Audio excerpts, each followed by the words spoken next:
Hello student, good morning. आज हम आपके लिए लेसन नंबर 3 के क्वेश्चन नंबर 115 से स्टार्ट करेंगे। क्वेश्चन है, भारत के स्वतंत्रता संघर्ष में उदारवादियों की भूमिका का वर्णन कीजिए। उदारवादी एक संगठन था। कांग्रेस की जो स्थापना हुई थी दिसंबर 1885 में, तो जब से प्रत्येक वर्ष इनके सम्मेलन हुआ करते थे कांग्रेस के, तो 1907 में सूरत जो गुजरात में है वहाँ एक सम्मेलन हुआ था, सूरत अधिवेशन।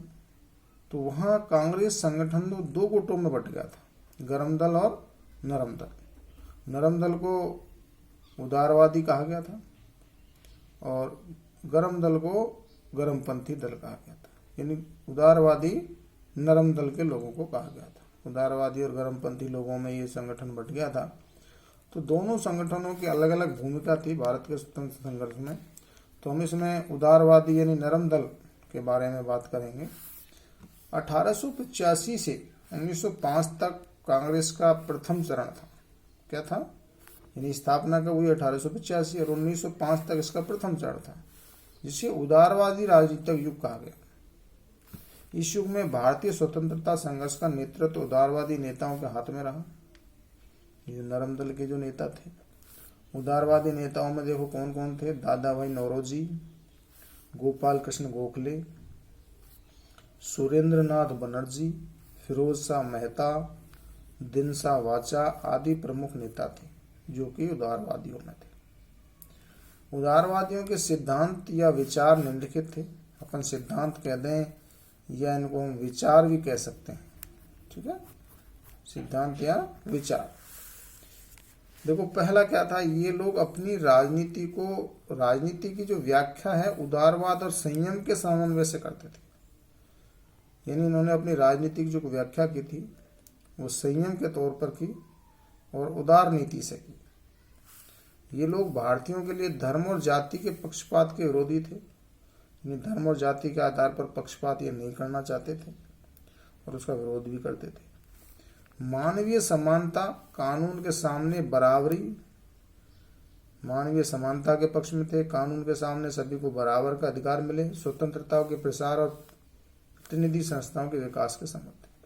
स्वतंत्रता का जो आंदोलन है उसका अधिक से अधिक प्रसार किया जाए और जो प्रतिनिधि जो संस्थाएं जो बनाई हुई हैं स्वतंत्रता आंदोलन के लिए, उनका भी विकास किया जाए। तो इसके ये समर्थन में थे उदारवादी। इस काल में कांग्रेस पर समृद्धशाली मध्यम वर्गीय बुद्धिजीवियों का, जिनमें कौन कौन थे देखो, समृद्धशाली मध्यम वर्ग और बुद्धिजीवी लोगों में जैसे डॉक्टर, वकील, इंजीनियर, पत्रकार और साहित्यिक व्यक्ति सम्मिलित थे। इनकी भी बहुत महत्वपूर्ण भूमिका रही। इस काल में कांग्रेस में आने वाले प्रतिनिधि बड़े बड़े नगरों से आते थे और उनका जनसाधारण से कोई संपर्क नहीं था। यानी बड़े बड़े शहरों से आते थे और आम लोगों से इनका कोई ऐसा संपर्क नहीं था। उदारवादी ब्रिटिश साम्राज्य को बनाए रखने तथा उसे सुदृढ़ करने के पक्ष में थे। वो अंग्रेजी जो शासन था उसको बनाए रखने और उसको मजबूत करने के पक्ष में थे। उन्हें भय था कि अंग्रेज शासन के समाप्त होने पर देश में अव्यवस्था फैल जाएगी। इन्हें ये भय था उदारवादी लोगों को। उनके अनुसार ब्रिटिश राज्य शांति और व्यवस्था का प्रतीक था। वो ब्रिटिश राज्य को किसका प्रतीक मानते थे? शांति और व्यवस्था का, कि इनकी जो शासन प्रणाली से शांति और व्यवस्था बनी रहेगी और वे इसे भारत से दीर्घकाल तक बनाए रखना चाहते थे। यानी लंबे समय तक इस शासन को बनाए रखना चाहते थे उदारवादी। आगे देखिए, उदारवादियों का विश्वास था कि अंग्रेज न्यायिक लोग हैं, यानी न्यायप्रिय लोग हैं, वो ये मानते थे। वे भारत के साथ न्याय ही करेंगे, ये मानते थे। भारतीयों की शिकायत अंग्रेज नौकरशाही के कारण अंग्रेजों को हमारी शिकायतों की पूरी जानकारी न होने के कारण से है। कहने का मतलब है भारतीय लोगों की जो शिकायत है अंग्रेजों से, तो वो पूरी नौकरशाही की जानकारी भारतीय लोगों को नहीं है, इसलिए अंग्रेजों से हमारे लोगों को शिकायत है, ये मानते थे ये लोग। यही कारण है कि उदारवादियों ने इंग्लैंड में प्रचार की ओर अधिक ध्यान दिया था। तो उन्होंने इंग्लैंड में भी अंग्रेजों का साथ दिया प्रचार प्रसार में। तो उदारवादी अधिकतर अंग्रेजी शासन से संतुष्ट नजर आते थे। इस काल में उदारवादियों ने देश की स्वतंत्रता की मांग नहीं की, यानी 1885 से 1905 तक इन्होंने कोई खास विरोध नहीं किया। केवल भारतीयों के लिए कुछ रियायतों की मांग की गई थी अंग्रेजों से। उदारवादी संवैधानिक साधनों में विश्वास करते थे, संवैधानिक रूप से कार्य करने का प्रयास करते थे। वे प्रार्थनाओं, प्रार्थना पत्रों, स्मृति पत्र आदि के द्वारा अपनी मांगों को सरकार के सामने प्रस्तुत करते थे। यानी बिना लड़ाई झगड़े के ये अपने कार्य में विश्वास करते थे, निवेदन के आधार पर ये अपने कार्य में विश्वास करते थे। अब बात करेंगे हम भारत में स्वतंत्र संघर्ष में गर्मपंथी राष्ट्रवादी आंदोलन की भूमिका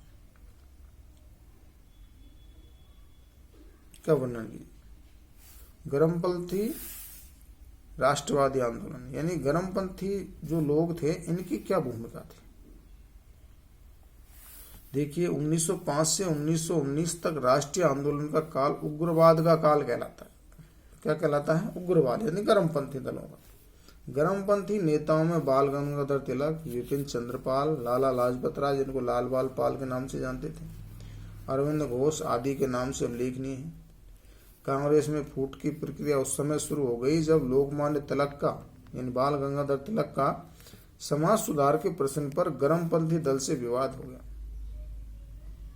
तिलक का कहना था कि स्वराज के बिना कोई समाज सुधार नहीं हो सकता, यानी बिना स्वराज यानी अपना खुद का जब तक शासन नहीं होगा, जब तक समाज में सुधार नहीं हो सकता है, और न ही कोई प्रगति होगी, और न ही कोई उपयोगी शिक्षा, और न ही राष्ट्रीय जीवन की पूर्णता होगी। 1907 में कांग्रेस के सूरत अधिवेशन में कांग्रेस दो दलों में बट गई। एक तो उदारवादी कांग्रेस हो गए, दूसरे गर्मपंथी कांग्रेसी दल हो गए, दो दलों में बट गए। गर्मपंथी दल के सिद्धांत विचार निम्नलिखित थे। अपन ने अभी पढ़े थे उदारवादी आंदोलन, उदारवादी पद जो दल था कांग्रेस का, उसके विचार सिद्धांत हमने पढ़े। अब पढ़ेंगे हम गर्मपंथी दल के सिद्धांत और विचार। देखिए, पहला क्या था? अग्रपंथी लोग विदेशी माल का बहिष्कार करने तथा स्वदेशी माल का उपयोग करने पर बल देते। अग्रपंथी जो इस संगठन के आगे जो लीडर थे, उन्होंने विदेशी यानी अंग्रेजों के माल का बहिष्कार करने का प्रयास किया और स्वदेशी माल का प्रयोग करने पर बल दिया। लोगों में यह भावना जागृत करने का प्रयास किया कि विदेशी माल का बहिष्कार करें और स्वदेशी माल का प्रयोग करें। दूसरा था उग्रवादी पाश्चात्य शिक्षा के आलोचक थे, यानी पश्चिमी शिक्षा जो यूरोपियन शिक्षा थी, विदेशी शिक्षा जो अंग्रेजों की शिक्षा थी, उस शिक्षा के आलोचक थे। वे भारतीय शिक्षा प्रणाली तथा राष्ट्रीय शिक्षा पर बल देते थे, यानी भारतीय शिक्षा प्रणाली में विश्वास करते थे और अपने देश की राष्ट्रीय शिक्षा पर बल देते थे।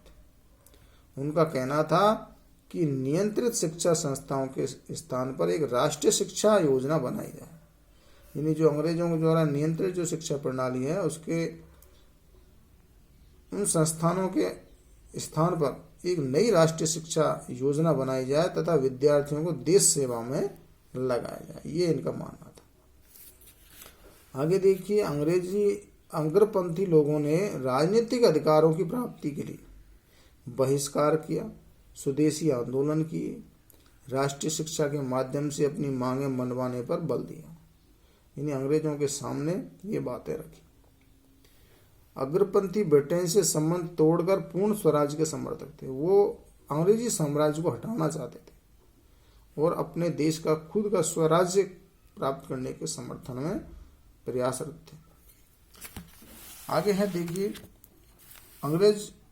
अग्रपंथी ब्रिटिश शासन के विरोधी थे, यानी अंग्रेजी शासन के विरोधी थे। वे अंग्रेजों की न्यायप्रियता तथा ईमानदारी में विश्वास नहीं करते थे, यानी उनकी न्यायप्रियता और ईमानदारी पर उनको कोई विश्वास नहीं था। वो इन किन प्रकार अंग्रेजी साम्राज्य को हटाना चाहते थे।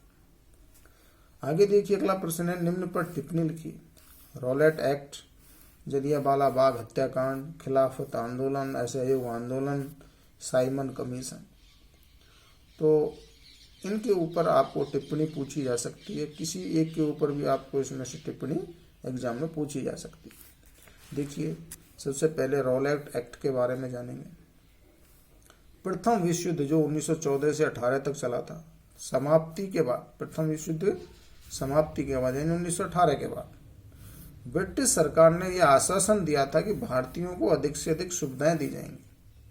यानी अंग्रेजी जो शासन था हमारे देश के ऊपर, हमारे देश के लोगों को युद्ध में ले जाया गया आश्वासन दिया गया था कि हम अधिक से अधिक आपको सुविधाएं देंगे, लेकिन युद्ध की समाप्ति के बाद किए गए सुधार संतोषप्रद नहीं थे। उनसे भारतीय लोग संतुष्ट नहीं थे, बल्कि इसके विपरीत आर्थिक शोषण किया गया, प्रेस के कठोर नियम लागू कर दिए गए, अन्य दंडकारी गतिविधियां लागू कर दी गई मिली। भारतीय जनता अंग्रेजों के विरोध में डटी हुई थी, यानी अंग्रेजों का विरोध कर रही थी। सरकार को षड्यंत्र का भय था, सरकार को यह भय था कि कहीं कोई बड़ा विरोध न हो जाए हमारे खिलाफ। अतः सरकार ने 1917 ईस्वी में सिडनी रॉलेट एक अधिकारी थे, अंग्रेज अधिकारी, उनकी अध्यक्षता में एक समिति गठित की। सिडनी रॉलेट कौन थे? एक अंग्रेजी अधिकारी थे। उनकी अध्यक्षता में एक समिति गठित की, जिसके द्वारा बनाए गए बिल को विधान मंडल ने 19 मार्च 1919 को पास कर दिया। यानी अंग्रेजों की जो वहां की जो सरकार थी, वहां ने इस बिल को पास कर दिया। इस बिल का नाम था रॉलेट एक्ट। इस एक्ट के अंतर्गत किसी भी व्यक्ति को, अंग्रेजी सरकार के द्वारा अपने वहां विधानमंडल में पास किया गया, तो इसमें नियम क्या था कि इस एक्ट के अंतर्गत किसी व्यक्ति को संदेह के आधार पर गिरफ्तार किया जा सकता था। यानी अंग्रेजी सरकार को यह संदेह हो कि ये व्यक्ति हमारे विरोध कर सकता है या कुछ ऐसी गतिविधि कर सकता है जिससे हमारे सरकार को नुकसान हो, या विद्रोह कर दे, झगड़ा फसाद या कोई भी ऐसा आंदोलन करे, तो उसको शक के आधार पर इसमें गिरफ्तार किया जा सकता था। उसे न कोई अपील करने का अधिकार था, न ही कोई दलील, कोई लिखित में कोई शिकायत देने का अधिकार नहीं था, और न ही कोई वकील करने का अधिकार उसे था। यानी ये अधिकार भी इन लोगों से छीन लिया गया था, अपील करना, दलील करना और वकील करना। यानी गिरफ्तार करने के बाद न अपील कर सकते थे, न दलील दे सकते थे, न ही कोई वकील कर सकते थे, यदि उनको इस एक्ट के आधार पर गिरफ्तार कर लिया गया है। इसे काला कानून कहा गया था। भारतीय लोगों के द्वारा इसे क्या कहा गया था? काला कानून।